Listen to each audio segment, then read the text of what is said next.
எப்பா எப்பா எப்பா ஒரு நிமிஷம் இருப்பா. என்னப்பா இவ்வளோ அவசரப்படுற?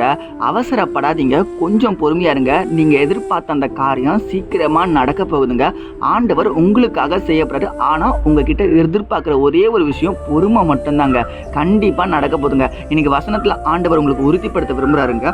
1 பேதுரு 5வது அதிகாரம் 6வது வசனத்துல, ஏற்ற காலத்துல தேவன் உங்களை உயர்த்தும்படிக்கு அவருடைய பலத்த கைக்குள் அடங்கியிருங்கள். அடங்கி இருக்குதுன்னா பொறுமையா இரு மகனே மகளே. உனக்காக அருமையா ஏற்ற நேரத்துல உனக்காக நான் செய்ய போறேன். நீ விருப்பப்பட்ட காரியம், நீ ஆசைப்பட்ட காரியம் நடக்காது, மாட்டாது, வராது. பாசிபிள்ஸ்ல நினைக்கிறேன். நான் உனக்காக செய்ய போறேன். மனுஷங்க முன்பாக எந்தெந்த மனுஷங்களை அவமானப்படுத்தணுமோ அவங்களுக்கு முன்பாக நான் உனக்காக செய்ய போறேன்னு சொல்லி ஏசப்பா இன்னைக்கு நம்மளை பார்த்து சொல்றாருங்க. காலில் சுடு தண்ணி ஊத்துன மாரி அவசரப்படாதீங்க. பொறுமையோட இருங்க. ஏற்ற நேரத்துல அருமையா ஆண்டவர் உங்களுக்கு தரப்போறாரு. இந்த வார்த்தை விசுவாசிக்கிற இந்த நேரத்துல கூட கண்டிப்பா நடத்துக்கு பாசிபிள்ஸ் இருக்குங்க. இந்த விசுவாசிக்கிறீங்கன்னா ஆமேன் போட்டு உங்க நண்பர்களுக்கு மறக்காம ஷேர் பண்ணிட்டு என்னை ஃபாலோ பண்ணுங்க. God bless you.